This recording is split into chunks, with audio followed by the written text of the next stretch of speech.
Hi, I'm Kylie, and you're watching Undercover Boro. Last year, the levels of teenage pregnancy in Middlesbrough alone were worse than the England average. Shockingly, 1 in 5 mothers-to-be smoked cigarettes knowing that they were pregnant. The lack of nationwide education in secondary schools about child safety from the womb made me think about things that sometimes cannot be helped, things that no one can be blamed for, things like cot death, for instance. I sat down with paediatric nurse Siobhan Patterson to talk about what cot death actually is and how she copes with frequently having to deal with the bereavement of a child. Cot death can occur at any point up until around 18 months of age, although it is far more common in the younger age groups, usually below 3 months. It is when a newborn dies suddenly in their sleep without any other known reason.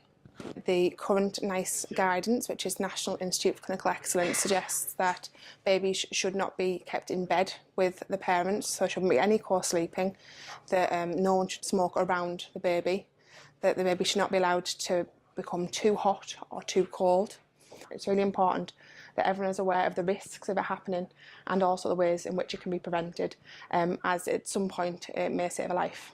Cot death, unfortunately, is a part of my job. Thankfully, it doesn't happen very often. However, if it is to happen, it obviously hugely affects me and the whole team in which I work with.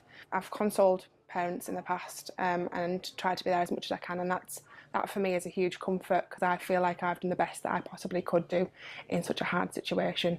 The parents may not remember who I am the next day or even my face, but I know that I've been there and I've been part of one of the worst times in their life. A lot of people believe it is a myth, or believe that it won't happen to them, or believe that they don't have to follow the guidance because they've had another child and it never happened to that child, so it'll all be fine, or someone's told them it'll be fine. But all I can say is, would you really want to risk it when the guidance is there and it's not difficult to follow? Would you not just prefer to follow it and keep your baby safe? Around 1 in 3,000 babies die of cot death every year in the UK, so that is around 270 babies a year. So it's not hugely common, like I said, but it certainly is something to be aware of. After gaining reassurance from Nurse Patterson, I asked Teesside students what their thoughts were on the subject of teen pregnancy in general. I think if someone gets pregnant really young, it should be up to them what they decide to do, like whether they keep it or get an abortion. Like, I don't think anyone should judge for what they decide to do.